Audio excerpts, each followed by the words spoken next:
Welcome to the Better Stack podcast, where we have conversations about all things AI, software dev, and technology in general. I'm Richard, your host for today, and I'm joined by James, Andris, and we have a special guest with us today. Hey, can you introduce yourself? Hello, everyone. My name is Beto. I'm happy to be joining the podcast today. Just a little bit about myself, for those who don't know.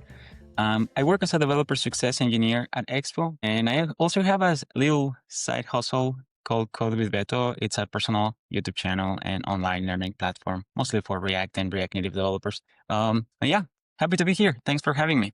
Yeah. So tell us a bit more about your role. You said you're a developer success engineer at Expo. What exactly do you do? Okay, so Expo is a company that builds, maintains a framework for React Native. It's kind of like the Vercel with Next.js. With React, I would say. Next.js and React, and then we have Expo and React Native. So my work at Expo is to make developers successful, and that involves creating learning resources, videos, documentation, support, and stuff like that. Nice. It seems like a wide array of things. Which one do you like doing the most? Personally, I'm very passionate about creating content. So I really enjoyed making videos on the Expo channel and also in my personal channel about mobile development, React Native, Expo, AI recently. So is Expo integrating AI now in some way? We have some features that use AI, but we don't have like an AI offering. If that's what you're asking. For example, our dogs have AI to search and stuff like that. But yeah, we don't have any AI offering at the moment. Did you have you done a partnership with Bolt.new, or have they just got an Expo starter on there? Because I've seen before that Bolt is supposed to be the best sort of vibe code place to do an Expo app. Yeah. So we partner with many AI companies actually to enable them to make those app generators like Bolt. There are actually many more that we partner with that you guys might not be aware of. But just to tell you a couple, Bolt is the most famous one. We also partner with Replit, Create, it's a new one, Temple, Roark, Vivecode, A0.dev, Flex App, many. Wow. There are like 20 AI generators. Most of them use Expo because it's very flexible. Yeah. It can run on the web, most of it. And then if you need, like very native specific features, you can just create a development build or compile your application for iOS and Android. So yeah, it's pretty cool to collaborate with them.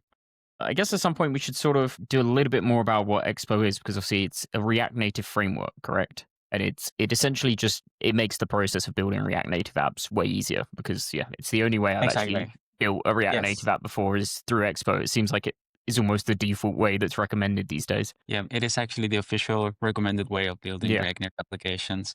Oh, nice. But Expo is more than that. We actually offer cloud services for building and deploying, submitting to the stores. We have also hosting for your React Native website. It's a cool thing about React Native. You can target web, iOS, Android, Windows, Mac. It's crazy. I'm actually curious about that aspect. How does that work behind the scenes? If you own the CI/CD pipeline of like actually publishing them, do you have some as a company some agreements with Apple or Google or with Meta to streamline the process, or you're doing everything independently? It's independent. Apple, Google, they all provide APIs, and we just build the pipeline.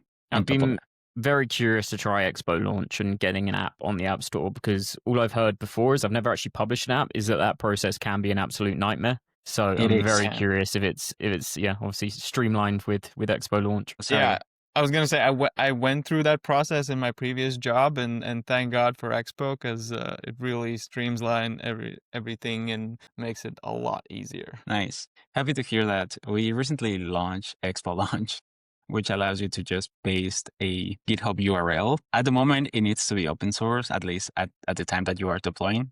So you paste a GitHub link to your repo and then hit deploy. You are going to need, of course, a developer account for Apple. We only support iOS at the moment, so you need an Apple developer account. And then you just fill the information about your app. And a moment later, you should be able to get a link to download your application from TestFlight. And yeah, start testing it out on a real device. and invite more people, which is really cool. Nice. So after hearing James and Andris talk about Expo, I think I'm the one with the least amount of experience in Expo. So yeah, I might ask the most amount of questions. But did you say earlier that you could create apps for Mac and Windows as well? Yeah, it is possible. There is something called React Native macOS, and it's actually maintained by, I believe, Microsoft, and there's also for Windows. Is the React Native wrapper Microsoft built the one that they've used to power the start menu? Don't they use like React around Windows in like really weird places that you don't expect sometimes? And I think the start menu is one of them. So Exactly. yeah, Yes. it shows up in places. React Yeah. is everywhere. Yeah. So how much of Expo is actually native in terms of how much does it actually compile to native code and how much does it rely on web? It's fully native. So the way React Native works is that you have two parts, the native code and the JavaScript code that you write, like the React code. And then there's something in the middle that communicates with the native side of the application. So if you say, let's render a text and a view in JavaScript using React, using useState, that translates to rendering a native view depending on the platform that is running the application. For example, iOS is going to be using UIKit. Android is going to be using, what's Android? Jetpack Compose I don't know. and Don't Java. ask me. And for web, they're Gradle? Gradle Yeah. and all that. Yeah. Actually, when you create a React Native project, you get an iOS and Android folder, which contains the native project. And you can open it in Xcode or Android Studio, write your own native code if you need to. Many big companies do that. And if you want to do something really custom, you can also do that as well and just create an Expo module. We actually created an API to abstract most of the complexity of creating the interoperation between platforms. And it's possible. Everything is native. You can do basically anything you want. Rendering a website if you really want to, like a web view within your app. But then you can also take advantage of the latest native APIs. For example, the latest Liquid Glass on iOS 26. That's something that you can do in Expo apps because it's native by default. Beto, do you know? I've always been curious about the over-the-air or OTA updates that modern apps use. What is Apple's and Google's stance on it? Do they encourage it or do they discourage it? Because now it's like if you can do over-the-air updates, you don't need to push a new app version, and I think they don't like that Yeah. Yeah. Before you answer, can you explain what over-the-air updates is? Yeah, maybe Beto can explain it better. Yeah, so React Native apps, because they have the native side and the JavaScript side, that unlocks, this architecture unlocks pretty cool capabilities like over-the-air updates. So the way it works is that the JavaScript code that you write, it's bundled within a JavaScript file, large file. And then this file knows how to communicate with the native implementation of your app. And the cool thing about this is that you can swap this bundle over the air or at any point in time, as long as the JavaScript bundle is compatible with the native side, right? Because let's say that you're using Expo Camera, which is a native module and it's going to use a native camera. So you ship your application with a JS bundle and it's going to work great. But let's say that you want to do an over-the-air update. So locally in your computer, you bundle a new version of the JavaScript side, and then you can send it as an over-the-air update.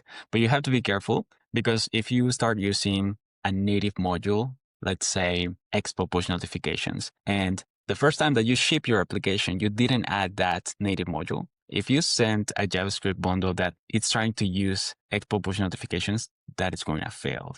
So you need to just update JavaScript carefully. And just to answer your question, Apple doesn't really like to allow developers do mostly anything. But they have a rule about interpreted code that you can change in your application. And we're seeing this more frequently at the moment, like the AI builder apps that generate code and run it in the app. It is possible to have, I think, 80% of the screen being able to change according to the code. And then you need to have like 20% of the screen just making it clear that it's still your app, but you can change the code.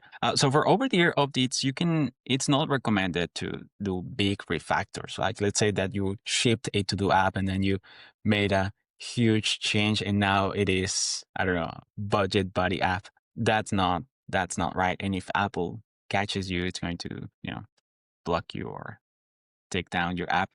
So over-the-air updates overall is just for quick fixes, being able to react faster.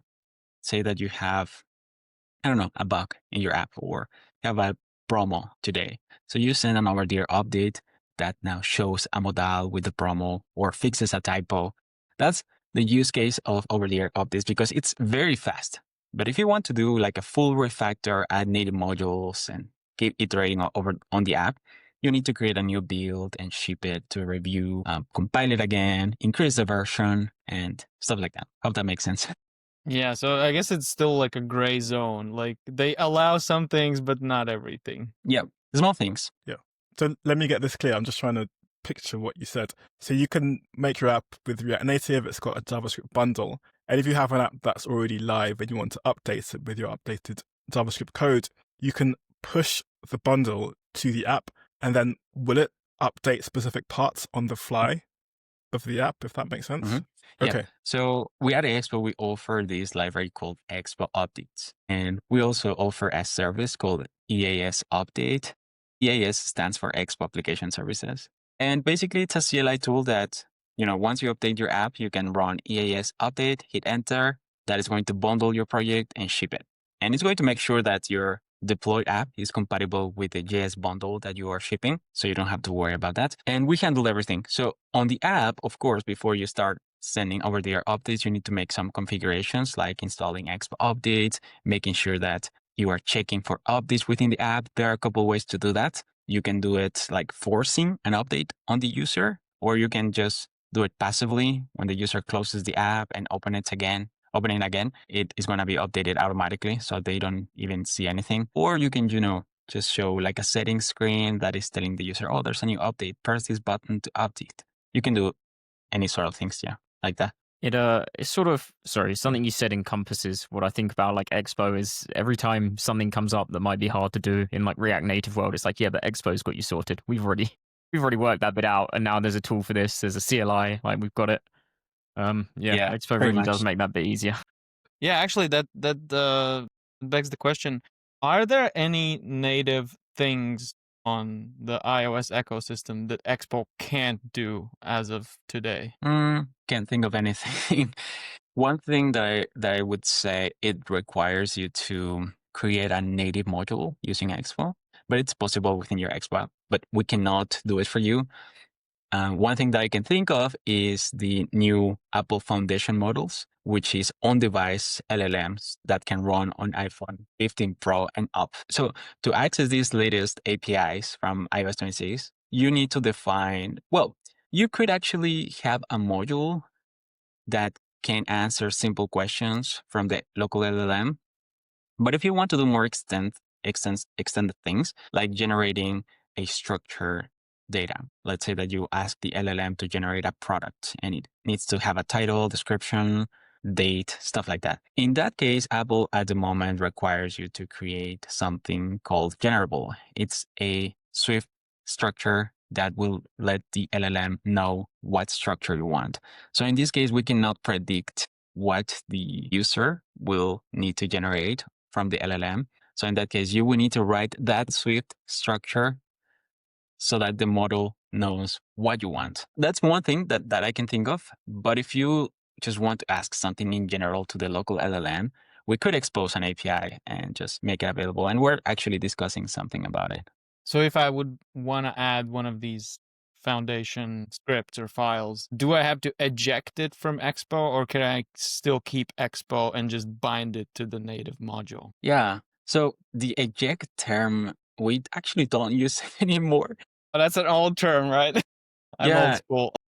No, but I'm glad you asked it because in the past, when you used Expo, if you needed like an extra native functionality, you would need to do something called eject, meaning you cannot use Expo anymore. You need to like kind of use bare React Native and install native dependencies. But since we introduced something called pre-build, which basically allows you to install any native dependencies, either from Expo or the community or other, any kind of people, you can install it and still benefit from using pre-build. So pre-build, when you run in your terminal npx expo pre-build, this is a command that generates the iOS and Android folder on the fly. So we do that because it's easier to keep track of everything natively in your project. So you as an Expo developer, ideally, you wouldn't need to worry about what's inside the iOS or Android folder.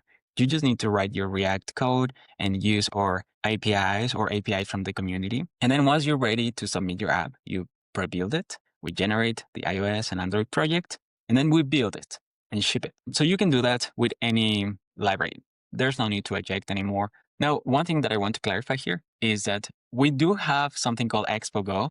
Not sure if you guys have heard of it. Expo Go is a sandbox application that you can download on the App Store. And it allows you to run Sorry to interrupt. Yeah, I have heard of it. It's where you can, test the app. Sorry. Yes. And then you can scan a QR code in your project and test it on a real device. And the way that works, it's sending the JS bundle to the deployed app. Like I said before, you already have the native set, which is Expo Go, and then you load your JS bundle that you are developing. That comes with some limitations, of course, because we don't ship any single library to Expo Go, just the Expo modules.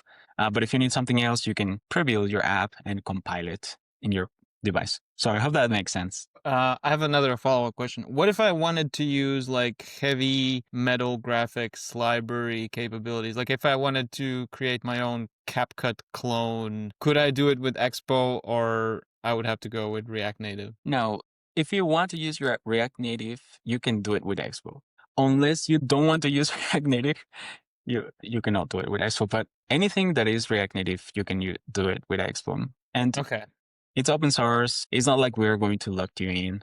Everything is open source. But yeah, there are some libraries to do that. Like one that comes to mind is React Native Skia from Shopify. They develop it, and you can do pretty crazy graphics with that library. It's like Google Skia. It's the same thing. Not sure if you guys know about Skia, but it's like a 2D graphics library. Yeah. Yeah, and you can do pretty crazy stuff on React Native, and it's going to run on Android, web, and iOS. So what the future of Expo looks like? What are you guys building? What can you tell us? Like what is not confidential?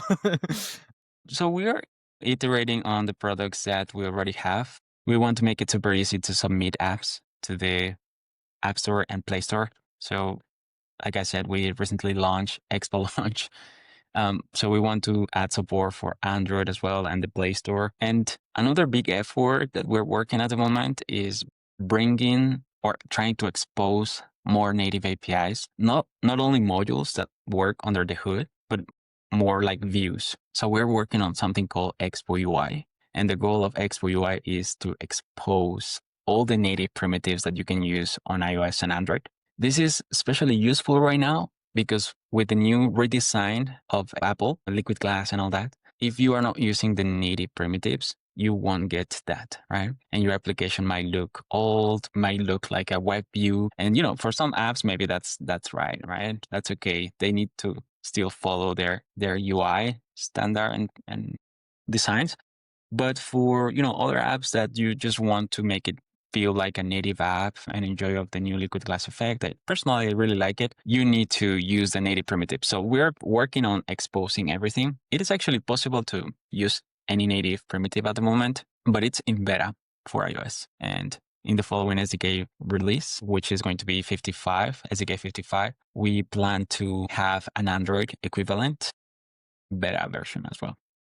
Actually, that I thought of another question. So, for example, for like components that are outside the app, like the Apple's Island feature, can you build a custom island with Expo as well? Yeah, you can do widgets. What's the other name? Like those app clips, dynamic island, which is live activities. I think that's what you want. Yeah, you can do that. It's a different target, but you can still plug it in to your Expo application. There is a very famous package built by someone from Expo. It's called Evan. His name is Evan Bacon. He created something called Apple Targets, and it allows you to do like shortcuts, city shortcuts, and widgets, anything you want. And you can also share state between the widget and the application. There are actually a couple of examples that I can link you to if you are interested. But yeah, it is possible. Can I We'll Just put it in the interject. show notes. Sorry, the most random fact I know about Evan Bacon is he used to be a Lego builder. And like he has a Wikipedia page where he has like big Lego builds on there. He was a Lego designer. It's so cool. Yeah, that's very cool. Yeah, he works at Expo. He's, one of the very famous engineers that works at Expo. He's been doing pretty cool stuff before joining Expo and in Expo. He created Expo Router. That's another big thing. You mentioned earlier that one of the things that you can't do with Expo properly is the Apple onboard LLM. And it got me thinking, how do you keep up to date with all these new APIs and all these new things that Apple or Google introduce on Android and iOS? Do you have a rep there who works there who like gives you all this information, or do you get it at the same time as everyone else and you have to implement it later? Yeah, we get it at the same time that everyone else.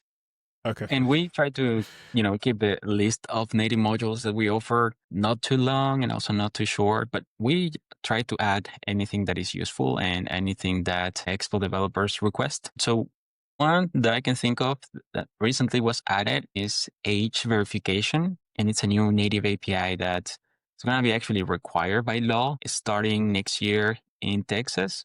So you need to expose this API at the moment. So that's very important for us. So we are working on a native module for that. But Wow. we have, I would say, more than 100 or close to 100 native modules that are cross-platform when available, of course. For example, signing with Apple, it's only iOS, but we still have it. And that's the beauty about React Native. You can implement anything you want for each specific platform. Yeah, I was going to say we focused a lot on Apple here because seemingly everyone in the developer space thinks Apple's a headache to work with. But how's Google? How's like working on Android?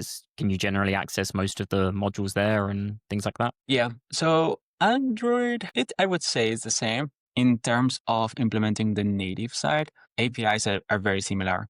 So you have Swift UI from Apple and you have Jetpack Compose from Google. And if you, just do the Hello World application and create a simple view text, the APIs are very similar. So our job is try to just take those APIs, create a unified API that is going to work on both platforms and expose it to developers. One thing that I can think of that is very painful from Google is deploying an app.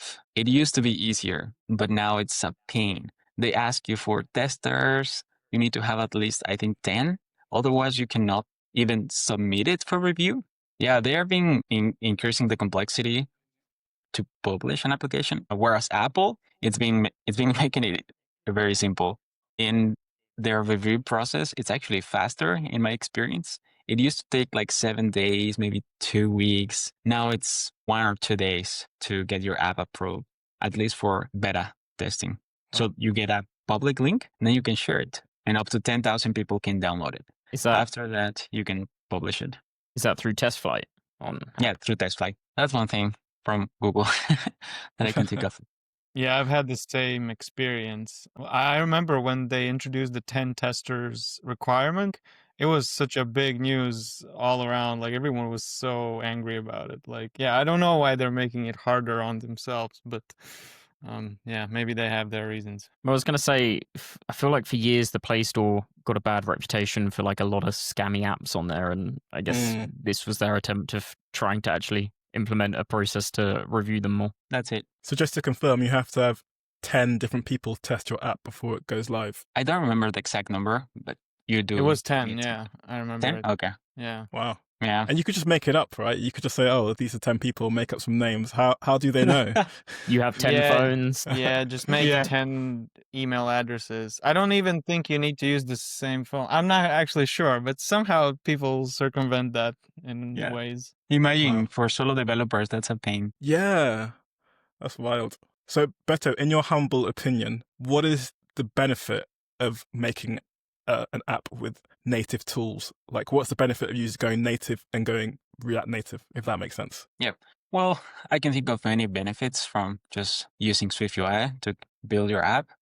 First of all, you get the latest and greatest APIs, like Liquid Glass available, LLMs available. Anything you need, it's there. Push notifications. And also Xcode and Apple, they provide like cloud services as well. You can build it. It's actually very approachable as well, Swift UI. I really like it. Easy to read, learn. But the only thing that I can think of that is not worth it, especially for big companies, is that if you want to offer your application for Android users, which at the end of the day is 80% of the entire world, you would need to do the same thing again using Android Studio, feature by feature, and updates. The main benefit of using a cross-platform framework like React Native. Is Flutter the second biggest cross-platform one? Because I've Yeah, only I really was seen that gonna in the ask, past. are you gonna also include Flutter in your product offering or whatever? No. Yeah. That's the thing. Flutter works differently from React Native. So React Native, JS together.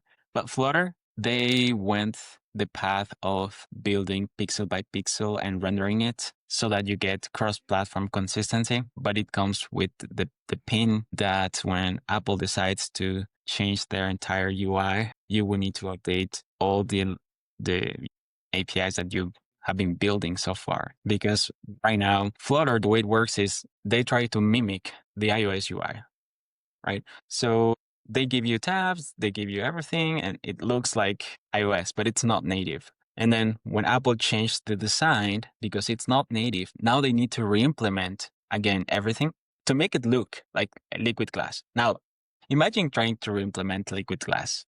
Like the effects and all that, it's going to look Yankee and it's going to look different. And the benefit of using React Native, it's using the underlying native API. So they made the change for us. So we just need to recompile the app using Xcode 26 and it's going to look like the liquid glass effect. We don't need to worry about that. So liquid glass might have killed Flutter, is what we're saying here. Yes, they had an issue that it said that they actually are not planning to just try. Yeah, fair Wow. enough. So wait, is Flutter gonna die? Like it's gonna be in one of those Google websites where, frameworks that died? Google likes to kill stuff, so it might die. But I don't know. Developers really love it.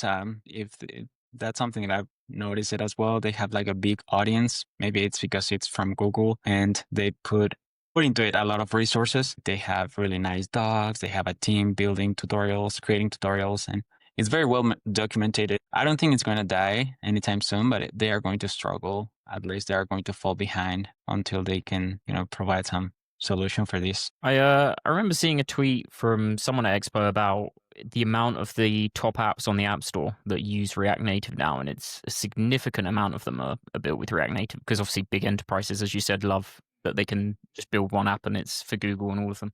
Do you know some big companies that are using React Native? Yeah, a lot. Like Starlink, Coinbase, Shopify, Facebook uses React Native Klarna. for their marketplace. Klarna, I used to work for them. I actually built part of their React Native app. If you just open the App Store and take a look, I can name more, like Blue There's a Sky, for lot. example. But not Airbnb. No, Airbnb.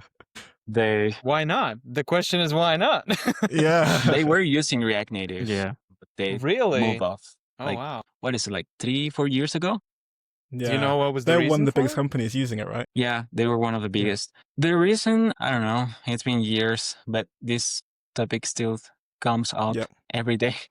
We're still recovering from that. I don't know. I think they wanted more like access to the native APIs right away and doing more native stuff at the Yeah. cost of having two teams. It all depends on the company at the end of the day. Yeah. Maybe, at the time also React Native wasn't very mature, but Mhm. right now you can do many things, so many cool things. Maybe they'll come back. Maybe they'll come back. I would say it's pretty hard to compensate why not using React Native today because you can do anything. And the benefits like just having one code base, there were like 50% less in engineers, 50% less cost maintains. Maybe if you're someone who hates React, then you just don't want to use React Native. Yeah. But that's the other selling point as well, of course, is web developers can sort of quickly start to learn React Native because it uses Yeah. React and it's similar sort of architecture.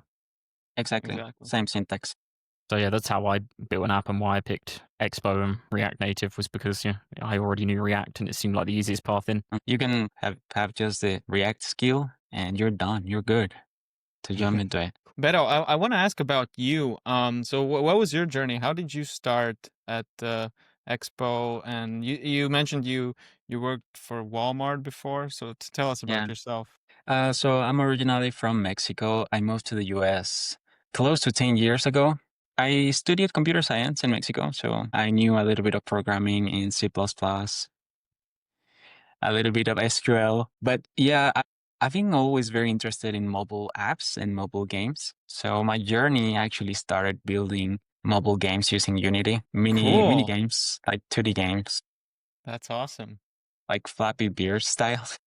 Hyper casual games. But then, I wanted to create some apps and came across React Native. This is like 5 years ago. I was Googling what should I learn to build mobile apps. And it was pretty compelling to me, React Native at the time, imagine. And also I found Xcode and UIKit very confusing. So React and React Native was a way. And I started doing my stuff on the side. I was doing some consulting, working for some clients in Europe. And after that, I got an offer from Walmart. My wife works at Walmart, so she actually referred me. And yeah, I went from the interview process. My role was software engineer 3, they call it. It's like the entry level, above the entry level. But yeah, was doing some React Native there. My team didn't use Expo, so it was very painful, very React Native, and using Jenkins for the CI/CD pipeline. Oh no. Old school. Yeah.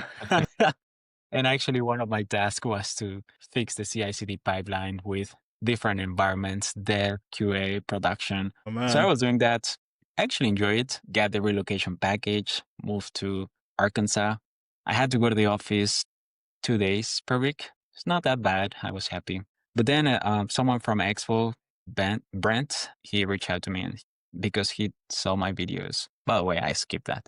Yeah, when did you start your YouTube journey? Since I started learning React Native, I noticed that it was very painful to actually learn React Native, especially if you're not familiar with iOS and Android native stuff. And when I was learning, I was actually searching for videos in Spanish. Mm. So how to learn React Native in Spanish. And imagine if we don't have good content. I mean, at the time, if we didn't have good content in English, it was worse in Spanish. So I decided to just start a YouTube channel to reinforce my learning. I wasn't looking for views or anything like that, just trying to practice what I did today.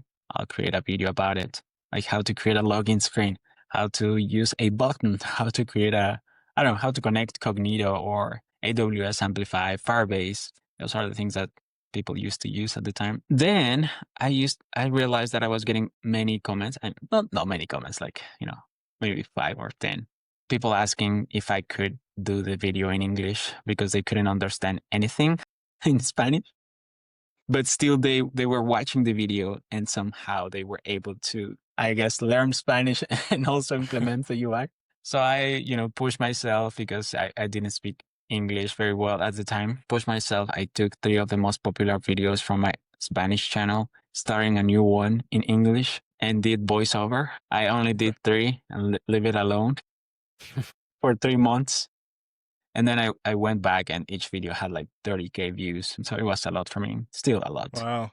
So yeah, I decided to just keep doing more content in English. And that's actually one of the reasons why Walmart hired me, because they like my YouTube channel. And then Expo reached out to me because of my YouTube channel. That's pretty cool. So yeah, that's it. The advice that I give all the time, just start a YouTube channel. And is that what you're doing at Expo full time now? You're also creating videos for them? Yeah, I do videos for them. Yeah, I do a lot of videos for them. If you go to the Expo channel, it's mostly me at the time. Tutorials and stuff like that. But I do many other things at Expo. Like I said, a little bit of documentation, support. Sometimes I contribute to the CLI. I'm very passionate about the SDK, so I like to contribute stuff to the Expo UI package that we're working on and just exposing more native APIs for iOS, which is the thing that I'm most interested about.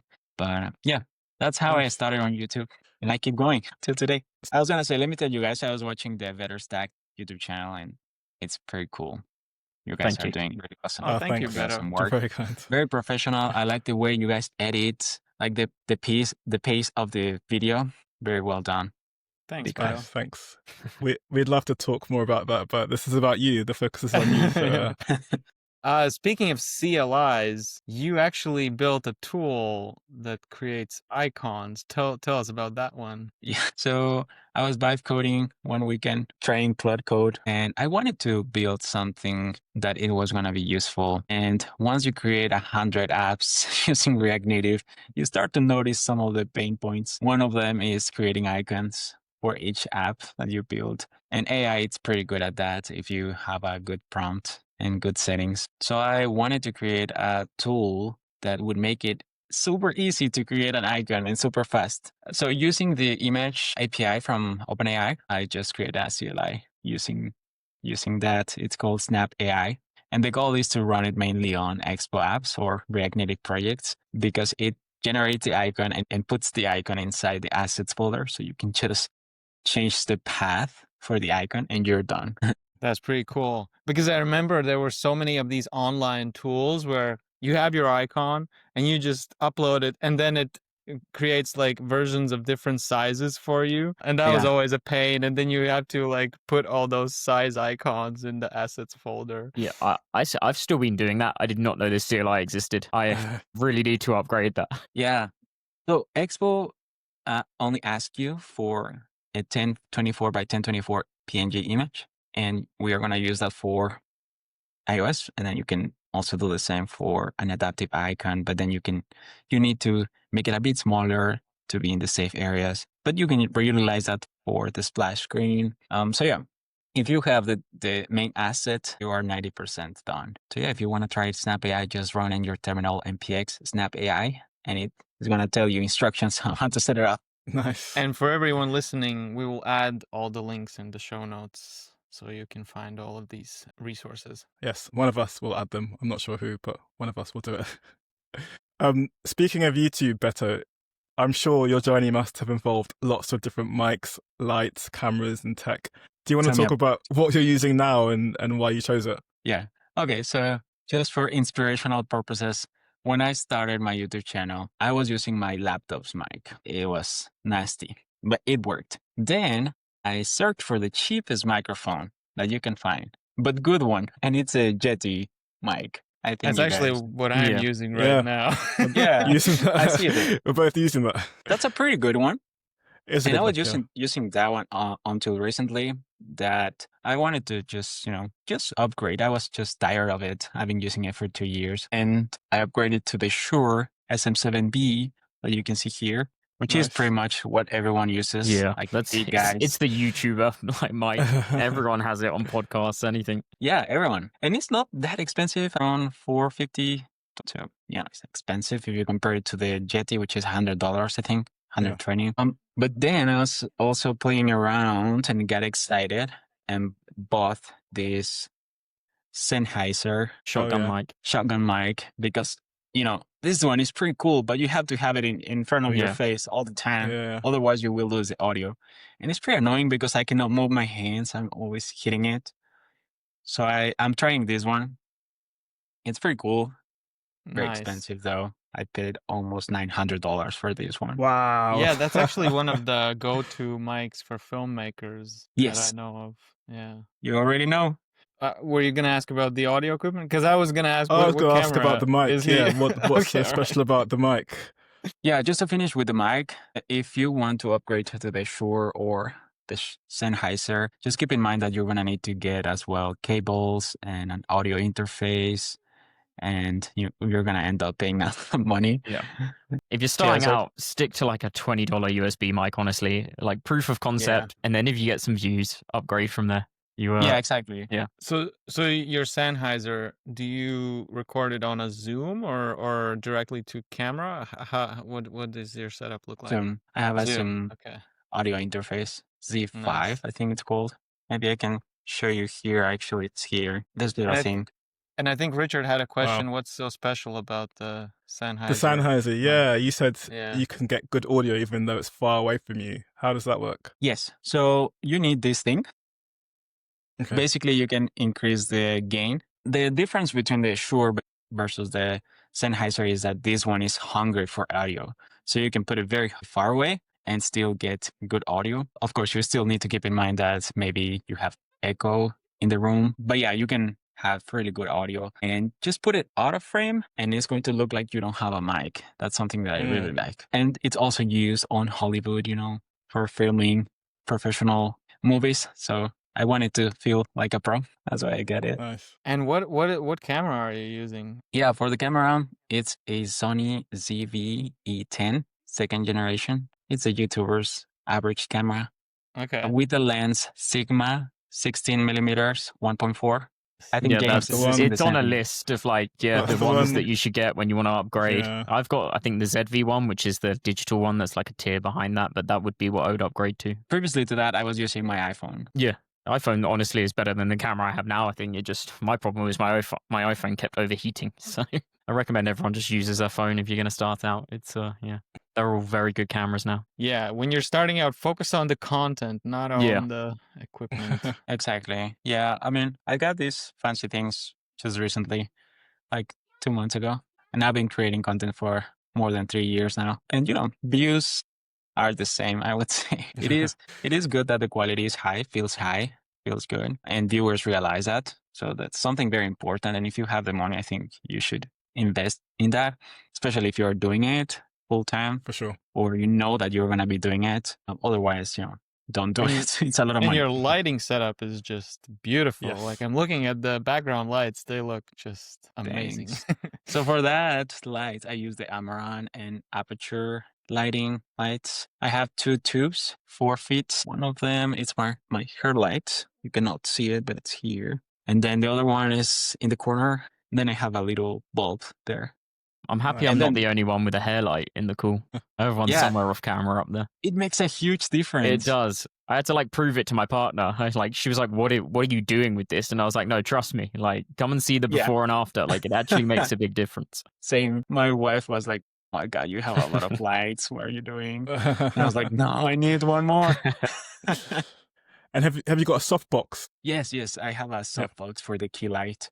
It's a Amaran 150C. I have it here right now with the softbox at 1% power. Wow. And this is what Just I get. 1%. Wow, okay. Interesting. 1%. Let me show you how everything would look like if I turn everything off. There you go. Oh, wow. Okay. Nice. Transformation. And you have like a automatic remote to turn everything off at once? Oh my God, that's It's a Stream high-tech. Deck from Yeah. Elgato. Stream Deck from Elgato. Cool thing about Amaran is that they have a desktop app, so you can connect all the lights and control it with the Stream Deck. So it's just one button. Okay, I'm going to record. Let's go. Nice. That's Yeah, awesome. your setup's just about a tier above mine. I've got a few things you have, but the camera is one thing I need to upgrade, and some of the lighting could do with a bit of an upgrade. But it's such a rabbit hole that you go down. Yeah. It's like, as we said, Once you start, it doesn't even impact views sometimes, but it's personal and it's nice to see like good quality video. and yeah, definitely. Are you using an iPhone right now? No, as I said, I've got a Sony ZV-1, which is like the digital version. I think it was made for vloggers, but essentially my goal with that was I don't want to do it with any logs or anything. I just want the picture to come out exactly like it should into OBS, and yeah, it works quite well for me. So yeah. Looks really nice. But yeah, once you start, man, there's Yeah. so many little details and, things that you're going to need, like cables, like C-stand, tripod, all those little things. For example, I got my mic and I didn't know I needed an audio interface. So I was like, oh, Jesus, now I have to wait 5 more days to get this Yeah. thing. Then you get the audio interface. You realize that you need an extra cable. You need an Yeah. amplifier. Then you need to Wow. watch a bunch of tutorials to see how to use these things. It's a lot of work, but once you learn the basics, you're good. Yeah. The quality of your video and, well, not your audio, but the video looks amazing. Yes, I'm not using my mic, by the way, for those who are Yeah. listening. Didn't work today, That's a price. I don't know what happened today, but yeah, didn't want to work. If we get into the actual sort of quality of what you speak about itself, how do you plan sort of the videos that you're gonna do? Do you do a script process? Do you sort of code a demo first and then redo it on the video? So, it depends on the video. For example, if it's like an announcement, I mostly do videos, like announcement videos when we have new products like Expo launch or the new SDK release. So in that case, it's mostly like going through the blog post, reading the highlights, and maybe showing a couple of examples that I already have. But if it's like a tutorial For example, I'm working at the moment on a tutorial on how to use recent with Expo, because Expo is actually a full stack framework. You can also have API routes similar to Next.js. And we want to just keep educating developers that they can actually use that for handling sensitive information and making secure API calls with secret keys and stuff like that. So in this case, yesterday I was working on the app example and testing everything, creating an account, just trying to outline what I'm going to cover in the video. And then I take notes. Like for the intro, I want to say maybe a couple things, right? Then I want to mention prerequisites. You're going to need an account. You're going to need an Expo account, recent account. And then I take notes of something important like the API key, right? You need to get that, or maybe just have the basic UI so that we don't waste time doing that on the video. And then once I have that, I will plan an intro.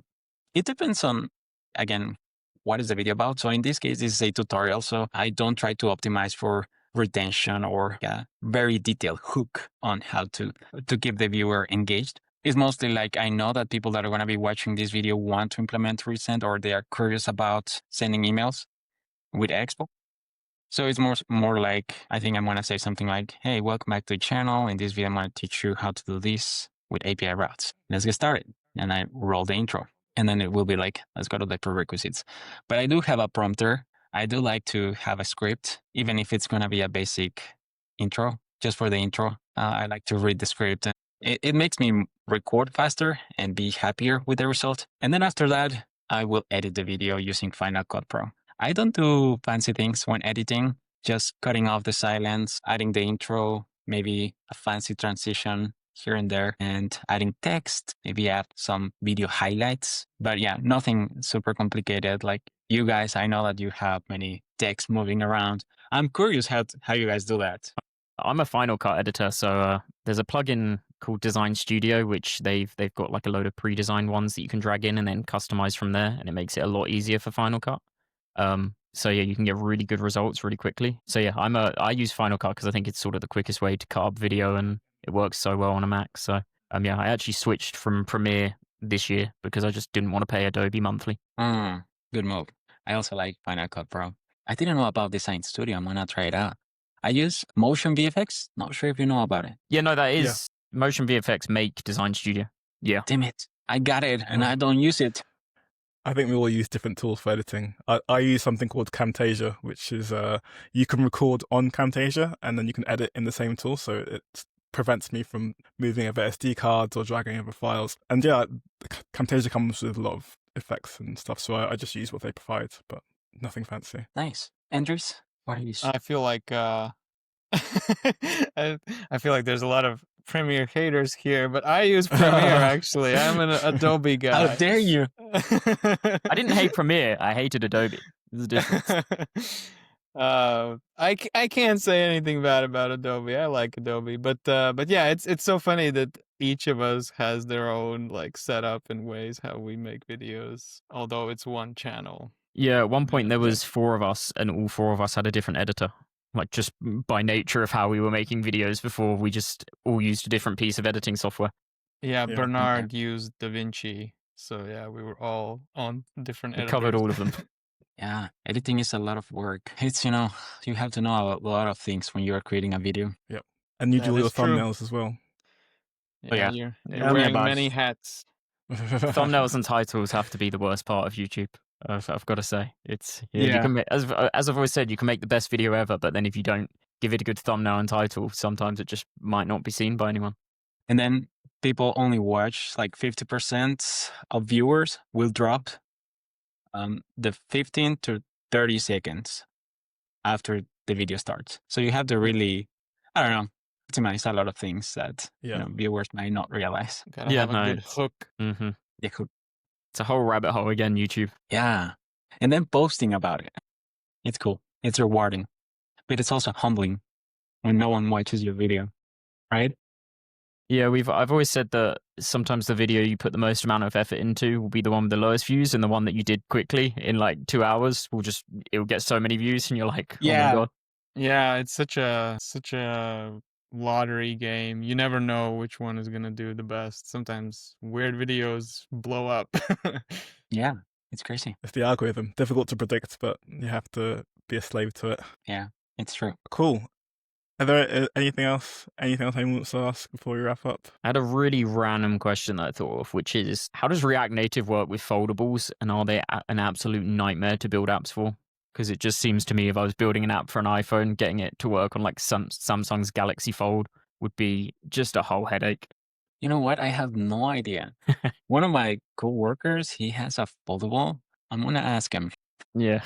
No, I'm waiting on Apple's foldable, and then maybe it'll be mainstream. But I don't know if Do they'll you think they are gonna release it next year? Don't know. There's a load of rumors because obviously people were saying the Air was like their way into building a thinner phone and then putting two of them together essentially. But yeah, I just wish they would. I would love a foldable, but I can't. I can't get off the Apple ecosystem. I'm too invested in it. How about if you wanted to create like an Apple Watch app or something like that? Could That's you a great use question. Expo for that? Yeah, it is a different target, but you can actually do that with you can actually do it with the same package I said before, Apple targets. Oh, cool. That's nice.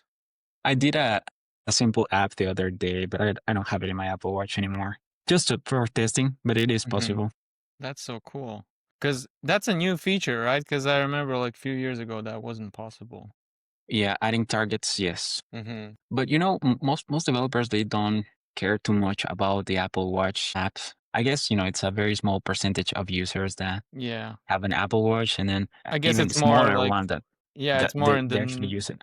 niche industries. Like maybe if you're in the fitness space, then maybe that's very important. Or for them. health, yeah, fitness, Yeah. health. One thing to keep in mind is that if you have an Apple Watch, you'll get a push notification, and you don't need to worry about any extra API integration in your code. If your user has an Apple Watch, they will get the notification in the Apple Watch, which is cool. And they see your little icon popping up.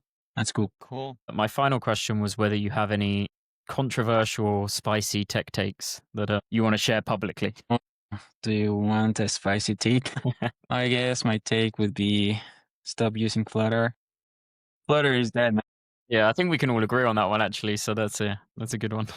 I don't do many spicy stuff, man. I think that's it. Yeah, I've seen a lot of Theo's videos where he lays into Flutter so much. I don't know if you've heard of Theo. He's a YouTuber. Yes, he does know not you. like I know Flutter. Yeah. Yeah, he's with me. Yeah. Cool. Well, in that case, thank you all for listening to another episode of the Beto Stack podcast. Thank you, Beto, for joining us. Do you want to plug anything before we go? Just give me a follow if you're interested about React Native and Expo. You can follow me. Find maybe the link in the description. My handle is @Beto. It's hard to know if I say it. We will add that. One of us will add that. And thank you so much for having me, guys. It was super fun. Nice to meet you. Thank you for being here. It was an awesome chat. Nice. And as usual, like us on Apple Podcast. Is that like? Can you follow us? Give us a review, Subscribe. 5-star review. Subscribe to us on YouTube. Subscribe all the good things. whatever you get your podcasts. Subscribe, Yes, God exactly. damn it. And until next time, it's a bye from me, Richard. Bye from me, James. Bye from me, Andris. Bye from me, Beto.